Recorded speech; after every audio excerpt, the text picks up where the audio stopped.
ಪ್ರೀತಿಯ ಬೆಲೆ ಕಹಿಯೇ ಸಂಚಿಕೆ 14. ಶೋಭಾ ತನ್ನ ತವರು ಮನೆಯಲ್ಲಿ ನಡೆಯುತ್ತಿದ್ದನ್ನು ಸೌಮ್ಯಾಳಿಗೆ ಕಾಲ್ ಮಾಡಿ ತಿಳಿಸಿ ರಾಜೇಶ್ ಮನೆಗೆ ಬರಲು ಹೇಳಿದಳು. ಕ್ಷಣ ಶೋಭಾ ಕೂಡ ಹೊರಟು ಬರುತ್ತಾಳೆ. ಶೋಭಾ, ಅಪ್ಪ ಅಮ್ಮ ಎಲ್ಗೆ ಹೊರಟಿದ್ದೀರಾ? ವಿಶಾಲಾಕ್ಷಿ, ನಮ್ಮ ಮಗನೇ ನಮ್ಮನ್ನು ಮನೆ ಬಿಟ್ಟು ಹೋಗು ಅಂತ ಹೇಳ್ತಿದ್ದಾನೆ ಮಗಳೇ. ಶೋಭಾ ರಾಜೇಶ್ನ ಕಡೆ ತಿರುಗಿ, ಅಣ್ಣ, ಆಸ್ತಿ ಅಧಿಕಾರ ಕುರುಡು ಪ್ರೀತಿಯ ಅಮಲಿನಲ್ಲಿ ಅಪ್ಪ ಅಮ್ಮನನ್ನೇ ಬೀದಿಗೆ ತಳ್ಳುತ್ತಿದ್ದೀರಾ? ನಿಮ್ಮನ್ನು ದೇವರು ಕ್ಷಮಿಸಲ್ಲ. ರಾಜೇಶ್, ನೀನು ಬಂದ್ಯಾ ಉಪದೇಶ ಮಾಡೋಕೆ?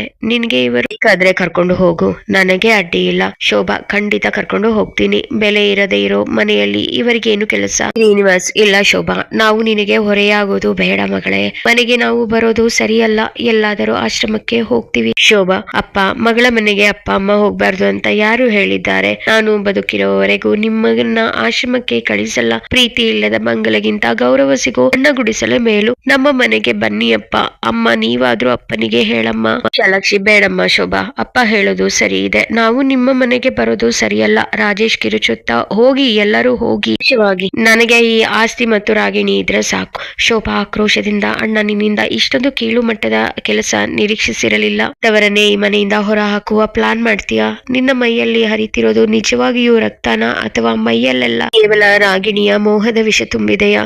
ರಾಜೇಶ್ ಸಿಟ್ಟಿನಿಂದ ಎದ್ದು ನಿಂತು, ಶೋಭಾ ಮರ್ಯಾದೆಯಿಂದ ಮಾತನಾಡು. ಈ ಮನೆಯ ಯಜಮಾನಿ ರಾಗಿಣಿ, ಇನ್ಮೇಲೆ ನನ್ನೆಲ್ಲ ಆಸ್ತಿ ರಾಗಿಣಿದು. ಅದನ್ನು ನಾನು ಈಗಾಗಲೇ ನಿರ್ಧಾರ ಮಾಡಿಯಾಗಿದೆ. ಇಲ್ಲಿ ನಡೆಯುವ ನಿರ್ಧಾರಗಳನ್ನು ಪ್ರಶ್ನೆ ಮಾಡೋಕೆ ನೀನ್ ಯಾರು? ಅಷ್ಟರಲ್ಲಿ ನೀರಜ್ ಮತ್ತು ಸೌಮ್ಯ ಅಲ್ಲಿಗೆ ಬರುತ್ತಾರೆ. ಶ್ರೀನಿವಾಸ್, ವಿಶಾಲಾಕ್ಷಿ ಮತ್ತು ಶೋಭಾ ಕಣ್ಣೀರು ಹಾಕುತ್ತಾ ಒಂದು ಮೂಲೆಯಲ್ಲಿ ನಿಂತಿರುತ್ತಾರೆ. ಅವರನ್ನು ನೋಡಿ ರಾಜೇಶ್, ಸೌಮ್ಯ ಮತ್ತು ನೀರಜ್ನನ್ನು ಇಲ್ಲಿಗೆ ಯಾಕೆ ಬರೋದಕ್ಕೆ ಹೇಳ್ದೆ? ಅವರು ಹೊರಗೆ ನಿಂತಿದ್ದಾರೆ. ಅವರಿಗೂ ಈ ಮನೆಗೂ ಯಾವ ಸಂಬಂಧ ಇಲ್ಲ ಅನ್ನೋದು ಅವ್ರಿಗೆ ಅರ್ಥ ಆಗಿದೆ. ಅದಕ್ಕೆ ಹೊರಗೆ ಭಿಕ್ಷುಕರ ತರ ನಿಂತಿದ್ದಾರೆ. ಅವರು ನಾಟಕ ಶುರು ಮಾಡೋಕೆ ಮುಂಚೆ ಹೊರಡಿ. ಇನ್ನು ಅವರ ನಾಟಕ ನೋಡೋ ತಾಳ್ಮೆ ನನಗಿಲ್ಲ.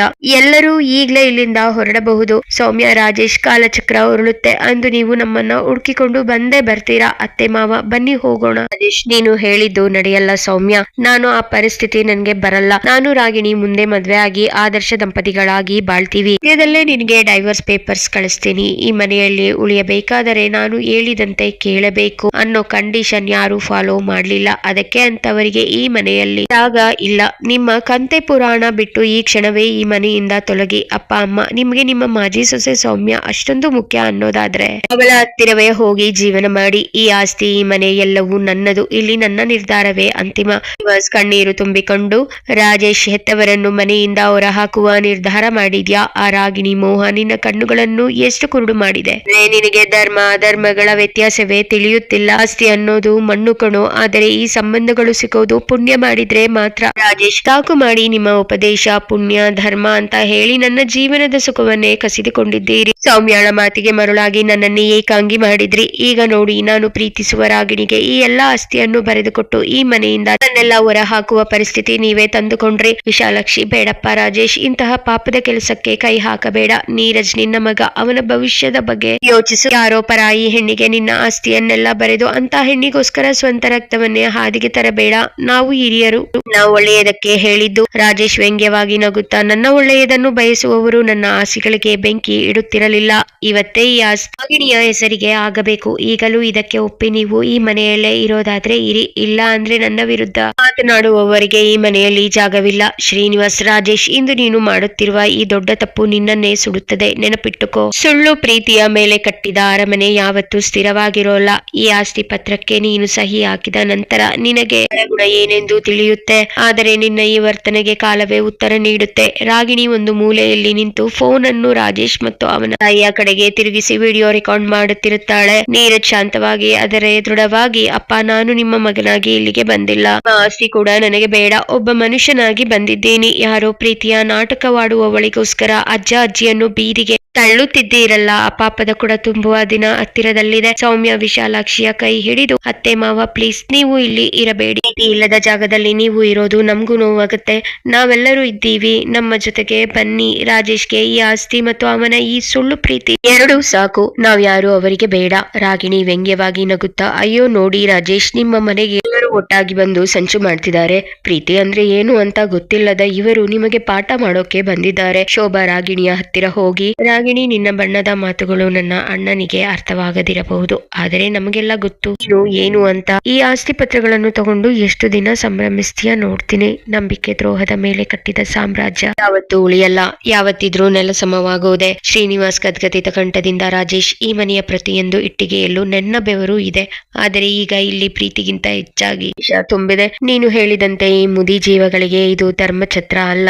ಇವತ್ತೇ ನಿನ್ನ ಪಾಲಿಗೆ ನಾವೆಲ್ಲರೂ ಸತ್ತಿದ್ದೀವಿ ಅಂತ ತಿಳ್ಕೊಂಡು ನಾವು ಇಲ್ಲಿಂದ ಹೋಗ್ತೀವಿ. ನೀನು ಹಾಗೆ ತಿಳ್ಕೊ. ವಿಶಾಲಾಕ್ಷಿ ಕಣ್ಣೀರು ಸುರಿಸುತ್ತಾ, ರಾಜೇಶ್, ನಿನಗೆ ಒಳ್ಳೆಯದಾಗ್ಲಿ ಮಗನೇ. ನೆನಪಿಟ್ಟುಕೋ, ಇಂದು ನೀನು ಮಾಡುತ್ತಿರುವ ಈ ಅನ್ಯಾಯ ನಾಳೆ ನಿನಗೆ ದೊಡ್ಡ ಶಾಪವಾಗಿ ಪರಿಣಮಿಸುತ್ತೆ. ರಾಗಿಣಿ ನಿನಗೆ ಆಸ್ತಿಗಿಂತ ಹೆಚ್ಚಲ್ಲ ಅನ್ನೋದು ಬೇಗನೆ ಅರ್ಥವಾಗಲಿ. ರಾಜೇಶ್, ಸಾಕು ಮಾಡಿ ನಿಮ್ಮ ಸೀನ್. ಶೋಭಾ, ಇವರನ್ನೆಲ್ಲ ಕರೆದುಕೊಂಡು ಈಗಲೇ ಇಲ್ಲಿಂದ ತೊಲಗು. ನನ್ಗೆ ನನ್ನ ರಾಗಿಣಿ ಇದ್ದರೆ ಸಾಕು. ಉಪದೇಶದ ಅಗತ್ಯ ನನಗಿಲ್ಲ. ನಿಮ್ಮೆಲ್ಲರ ಹಠ ಎಷ್ಟು ದಿನ ಇರುತ್ತೋ ನಾನು ನೋಡ್ತೀನಿ. ಸೌಮ್ಯ ಶಾಂತವಾಗಿ ಮತ್ತು ದೃಢವಾಗಿ, ರಾಜೇಶ್, ನಿಮ್ಮ ಹಣದಿಂದ ಎಲ್ಲವನ್ನೂ ಕೊಂಡುಕೊಳ್ಳಬಹುದು ಅಂತ ಅಂದುಕೊಂಡಿದ್ದರೆ ಅದು ನಿಮ್ಮ ತಪ್ಪು. ಮನುಷ್ಯರಾಗಿ ದುಡ್ಡು, ಆಸ್ತಿ ಎಲ್ಲಕ್ಕಿಂತ ಪ್ರೀತಿ ಮುಖ್ಯ, ಹಣವಲ್ಲ. ನಾವೆಲ್ಲರೂ ಒಂದಾಗಿದ್ದೇವೆ, ಅದೇ ನಮಗೆ ದೊಡ್ಡ ಆಸ್ತಿ. ಈ ಮನೆ ಬಿಟ್ಟು ನಾವೆಲ್ಲರೂ ದೂರ ಹೋಗ್ತಿರೋದು ಆದ್ರೆ ನಾವು ಏನೂ ಕಳ್ಕೋತಿಲ್ಲ. ನಿಜವಾಗ್ಲಿ ನಾವು ಕಳ್ಕೊಳ್ತಿರೋದು ನೀರಜ್. ಬನ್ನಿ ಅಜ್ಜ, ಅಜ್ಜಿ, ಇವತ್ತು ಅಪ್ಪನ ಕಣ್ಣುಗಳಿಗೆ ಈ ಆಸ್ತಿ ಮತ್ತು ರಾಗಿಣಿ ಮಾತ್ರ ಕಾಣುತ್ತಿದ್ದಾರೆ, ಆದ್ರೆ ನಾಳೆ ಅವರು ಮೋಸ ಹೋದಾಗ ಇದೇ ಅಪ್ಪ ಅನಾಥವಾಗಿ ನಿಂತಿರುತ್ತಾರೆ. ಅಂದು ಅವರಿಗೆ ಹೆಗಲು ಕೊಡಲು ನಾವು ಮಾತ್ರ ಇರ್ತೀವಿ. ಸೌಮ್ಯ ಮತ್ತು ನೀರಜ್ ಹಿರಿಯರ ಕೈ ಹಿಡಿದು ಮನೆಯಿಂದ ಹೊರ ನಡೆಯುತ್ತಾರೆ.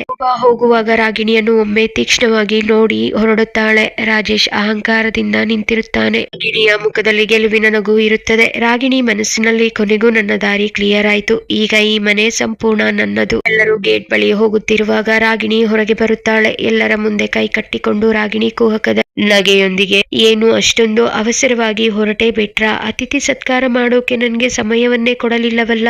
ಶ್ರೀನಿವಾಸ್ ಅಜ್ಜಯ್ಯ, ವಿಶಾಲಾಕ್ಷಮ್ಮ, ಮನೆಯಿಂದ ನೀವು ಬರಿಗೈಲಿ ಹೋಗುವ ದೃಶ್ಯ ನೋಡೋಕೆ ನನ್ಗೆ 2 ಕಣ್ಣು ಸಾಲುತ್ತಿಲ್ಲ. ಶೋಭಾ ಕೋಪದಿಂದ ತಿರುಗಿ ನೋಡಿ, ರಾಗಿಣಿ, ನಿನ್ನ ಬಣ್ಣ ಈಗ ಬಯಲಾಗುತ್ತಿದೆ. ಅಣ್ಣನ ಮುಂದೆ ನಟಿಸೋದು ಬಿಟ್ಟು ಇಲ್ಲಿ ಬಂದು ಹಂಗಿಸುತ್ತಿದ್ದೀಯಲ್ಲ, ನಿನ್ಗೆ ಸ್ವಲ್ಪನೂ ನಾಚಿಕೆ ಇಲ್ವಾ? ರಾಗಿಣಿ ಅಹಂಕಾರದಿಂದ, ನಾಚಿಕೆಯೇ? ಅದು ಆಸ್ತಿ ಇಲ್ಲದವರು ಪಡಬೇಕು ಶೋಭಾ, ನನಗಲ್ಲ. ನೋಡಿ, ಈ ವಿಶಾಲವಾದ ಮನೆ, ಈ ಆಸ್ತಿ, ಇದನ್ನೆಲ್ಲ ನಂಬಿಕೆ, ಸಂಸ್ಕಾರ ಅಂತ ಹೇಳಿ ಇಷ್ಟು ದಿನ ಕಾಪಾಡಿಕೊಂಡು ಬಂದಿದ್ರಿ ಅಲ್ವಾ? ಏನಾಯ್ತು ಈಗ? ನಾನು ಬಂದು ಕೇವಲ 2 ತಿಂಗಳಲ್ಲಿ ನಿಮ್ಮನ್ನೆಲ್ಲ ಬೀದಿಗೆ ತಂದೆ. ನೋಡಿ, ಇದನ್ನ ಸ್ಮಾರ್ಟ್ ವರ್ಕ್ ಅನ್ನೋದು. ಸೌಮ್ಯ, ಇಷ್ಟು ಕೀಳು ಮಟ್ಟಕ್ಕೆ ಇಳಿಬೇಡ ರಾಗಿಣಿ. ಅನ್ಯಾಯವಾಗಿ ಸಿಕ್ಕಿದ ಯಾವುದೋ ಮನುಷ್ಯನಿಗೆ ಸುಖ ಕೊಡಲ್ಲ. ರಾಜೇಶ್ನನ್ನು ಮಾತ್ರ ಅಲ್ಲ, ನಿನ್ನನ್ನು ನೀನೇ ಮೋಸ ಮಾಡ್ಕೊಳ್ತಿದ್ದೀಯಾ? ರಾಗಿಣಿ ನಕ್ಕು ಹೀಯಾಳಿಸುತ್ತಾ, ಉಪದೇಶ ಕೊಡಬೇಡ ಸೌಮ್ಯ. ನಿಮ್ಮ ಪ್ರೀತಿ ಸಂಬಂಧಗಳು ಈಗ ಯಾವ ಅನಾಥಾಶ್ರಮದಲ್ಲಿ ಇರುತ್ತವೆಯೋ ನೋಡ್ಕೊಳ್ಳಿ. ರಾಜೇಶ್ ನನ್ನ ಕೈಗೊಂಬೆ. ಅವನು ಇವತ್ತು ಆಸ್ತಿಯನ್ನಷ್ಟೇ ಅಲ್ಲ, ತನ್ನ ಹೆತ್ತವರನ್ನು ನನ್ನ ಹೆಸರಿಗೆ ಬರೆದು ಕೊಟ್ಟರೂ ಆಶ್ಚರ್ಯವಿಲ್ಲ. ಅಷ್ಟು ಹುಚ್ಚನನ್ನಾಗಿ ಮಾಡಿದ್ದೇನೆ ಅವನನ್ನು. ಹೋಗಿ ಹೋಗಿ, ಇನ್ನು ಈ ಮನೆ ಕಡೆ ತಿರುಗಿ ನೋಡಬೇಡಿ. ಇಲ್ಲಿಂದ ಆಚೆ ಹೋದ ಮೇಲೆ ನೀವು ಯಾರು ಅಂತ ಈ ರಾಜೇಶ್ಗೆ ನೆನಪೂ ಇರಲ್ಲ. ನೀರಜ್, ರಾಗಿಣಿ, ಅತಿಯಾದ ಆಸೆ ಮನುಷ್ಯನನ್ನು ನಾಶದ ಹಾದಿಗೆ ತರುತ್ತೆ. ಈ ಮನೆಯ ಪ್ರತಿಯೊಂದು ಮೂಲೆಯಲ್ಲೂ ಅಜ್ಜ ಅಜ್ಜಿಯ ಆಶೀರ್ವಾದ ಇದೆ. ನೀನು ಅದನ್ನು ಕಿತ್ತುಕೊಳ್ಳಬಹುದು, ಬೇರೆ ಅವರ ನೆಮ್ಮದಿಯನ್ನು ಕಿತ್ತುಕೊಳ್ಳಲು ನಿನ್ನಿಂದ ಸಾಧ್ಯವಿಲ್ಲ. ಅಪ್ಪನಿಗೆ ನಿನ್ನ ನಿಜ ರೂಪದ ಸತ್ಯ ತಿಳಿಯುವ ದಿನದಲ್ಲೇ ಇದೆ ಅಂತ ನನ್ಗೆ ಅನ್ನಿಸುತ್ತಿದೆ. ರಾಗಿಣಿ ವ್ಯಂಗ್ಯವಾಗಿ, ಆ ದಿನ ಯಾವತ್ತೂ ಬರಲ್ಲ ನೀರಜ್. ರಾಜೇಶ್ ಈಗ ರಾಗಿಣಿಯ ಗುಲಾಮ. ನೀವು ಇಲ್ಲಿಂದ ಎಷ್ಟು ಬೇಗ ಹೋದರೆ ನನಗೂ ಮತ್ತು ರಾಜೇಶ್ಗೂ ಅಷ್ಟು ನೆಮ್ಮದಿ. ಮುಂದಿನ ಸಲ ಸಿಕ್ಕಾಗ ನಾನು ಈ ಮನೆ ಒಡತಿಯಾಗಿ ನಿಮ್ಮನ್ನು ನೋಡುತ್ತೇನೆ, ನೀವು ಅನಾಥರಾಗಿ ನನ್ನನ್ನು ನೋಡ್ತೀರಾ. Good bye.